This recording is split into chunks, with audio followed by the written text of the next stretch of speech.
What's incredible about this is that it just totally has taken, I think, pop culture and just like taken it to a whole nother level. Obviously, what she's been able to do at live shows is one thing. Now she's able to do it in movie theaters. But the best part, and as Ashley wrote in our screen time issue, is actually when you think about what she's done with albums, it actually sets up just how powerful of a force Taylor Swift actually is. So this is not a news story, but yet it's not nearly over yet, is it, Ashley? It is not over yet. So should we maybe back up and talk a little bit about what the situation is and let's how? do that. Okay. I mean, I need to start at the beginning. I actually don't know how Scooter Braun got hold of the rights to this. Right. So when Taylor was an up and coming, unknown name, she was on a label group called Big Machine Label Group. That was never a thing. She was always known. Right, from the day she was born. Yeah.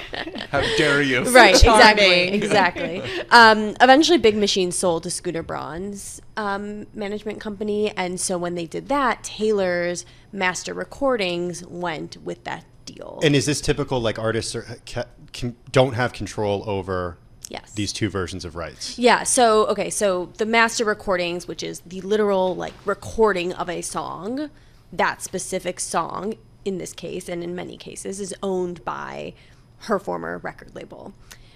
What they did not own, because she was a songwriter on all of her songs, is the composition. So that is, the lyrics, the notes, the melody, all of that. So that set her up when Scooter took over her records for he received the rights for the first 6 albums that she put out.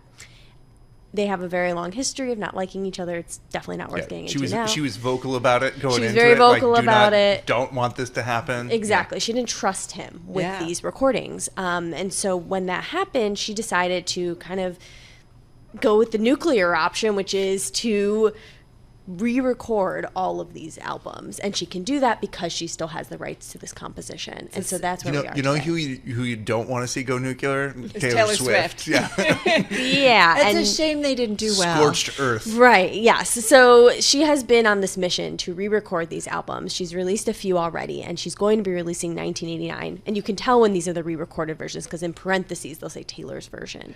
That is set to come out later this month. How different? Sorry, Joel, I keep cutting it. Go ahead. I'm sorry. When it's Taylor Swift, You're in charge. so many You're in questions. charge. How different is the I'll go actual- scorched earth later. How different? This is my last question, I promise. How different is the Taylor's version versus I don't want to call it Scooter Braun version, You but the haven't Big Machine listened version? and compared? I haven't. You just did a 20-year-old in your house. What you wouldn't want to do is listen to the non-Taylor's version if you're a Swiftie, because Then you're you're supporting- only listening Right. to the Taylor Okay. version, right? That gets into why she's been, I think, so successful. But as far as, did she stick to the original recording style? Yes. Like, she has really tried to basically recreate those original albums. There's been a couple tweaks here and there, a couple lyric changes. She's released new bonus tracks with different artists, so she's added on. But no, broadly speaking, these are meant to replace those original albums. And she's done really well with them. Okay, Yes. Tim's done. been muted I'm now. done. I know. Okay. Microphone off.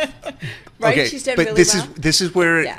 that gets to the heart of it, right? Because Yeah. if you're on, say, Spotify and you're gonna listen to Taylor Swift, guess what album comes out first? Mm-hmm. It's the new ones, right? Mm-hmm. So every time she releases the Taylor's version, the old version goes lower and lower and lower, and the guy that she didn't want to have control of anything makes less and less money on it. Well, so actually, Scooter no longer owns these recordings, Right. we should say.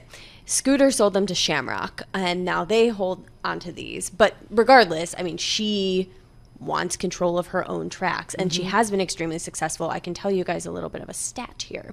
So as of July, one of her albums, Fearless, Taylor's version, had earned 1.47 billion on-demand song streams since its release. Okay, in that same amount of time, the That's real original, in the same amount of time, the original albums and the non-Taylor's version received 680.4 million. So obviously still substantial, but much, much smaller than what she's receiving on that new album. And then since its November 2021 release, Red, Taylor's version, had reached 2.86 billion on-demand streams, while the non-Taylor version earned 476.5 million. That's a big difference. So people are widely choosing to listen to Taylor's version. And kind of like what Joel was talking about, in some ways this has become almost an ethical conversation. Like, who are you going to support? This artist who has been very public about her disputes over her rights and her ownership. Are you going to support her? Or are you going to support,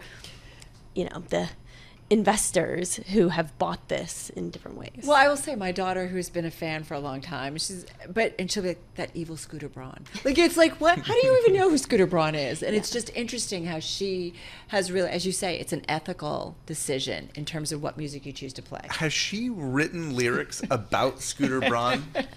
There is Because speculation. There's a great history of Yes. Taylor going scorched earth on ex-boyfriends. Like Jake Gyllenhaal once had a career and then became a victim of It's a great song. of some songs, right? Like so there is this history. Has she gone there? There is definitely speculation that some of the songs she has written are about Scooter. I don't know that she has ever confirmed or denied. Yeah, no, I mean, neither with Jake Gyllenhaal either. It's just I just Googled that because I didn't know. Oh. 2010 they dated. Oh. Okay. Oh, yeah, Thank Jake you, Google. Gyllenhaal. Not Scooter. Jake. Are you I don't know. serious? I'm sorry. I'm By the just way, catching where up. have you been? Exactly. Come on. No, it is. But we've been kind of not laughing, but I feel like we talk about the financial markets and Taylor Swift comes up. Like, it's just whether the economic impact.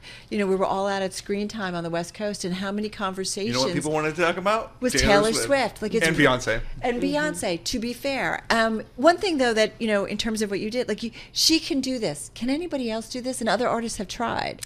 Other artists have definitely tried. I'm sure we are all not familiar with Def Leppard's attempt to re-record some of their songs over. I know. I'm Oh, looking at maybe you Tim. are. Are you? No, I'm just nodding like I know what I'm talking about. Check. Yeah, okay. Def Leppard had tried to do this. Prince has tried to do this. Other artists have tried to do this, but I would say it's interesting because Not Taylor's version. Yeah, they're not Taylor's version, and this is also uniquely a era of streaming. So in the past, you might have bought an album once, you had it on vinyl or CD or tape, and that was your copy of the record, and that's what you listened to. But now in streaming, you are constantly making a decision. Which one do I want to listen to? And that totally changes the economics. You know what else changes the economics? Being able to sell out stadiums for $1,000 a ticket. Phil, how come you didn't take your family to a Taylor Swift concert? Yeah. Okay, well, And you're taking them to a movie I was instead. able to buy 3 tickets for like less than $30 each, $20 each. Instead of $3,000 for 3 tickets? So let me do that math for you. And I was like, that'll be Friday night at a movie theater, good enough for the Weber household. Mm-hmm. But the other thing that this speaks to, though, is like if you're an artist now, you do those live shows, and that is where the money is, right? Mm-hmm. But for Taylor, it's like all of these other things are also where the money is because she's such a force, right? Right. The other thing I love about Taylor, which is my last tangent, maybe. Go ahead, Joel. He's a My huge name is Swiftie. Joe Weber, and I love Taylor Swift. I'm forced to It's listen okay, to a lot of it's music. Okay. But she turns her vulnerabilities into the magic that drives her business. Right. And that actually speaks to exactly what we're talking about with this Taylor's version. It's like somebody tried to pull a fast one on her. It's a story, and it's Yeah. a story that all the fans can participate in, and that gets down to even the friendship bracelets that we've seen people wearing to her shows. That came from a lyric that she wrote that fans read into and were like, oh, we should wear friendship bracelets to these shows. It is a participatory experience. It's not just one of fan and then artist and then a fan consumption. It's actively, we're looking for clues from her.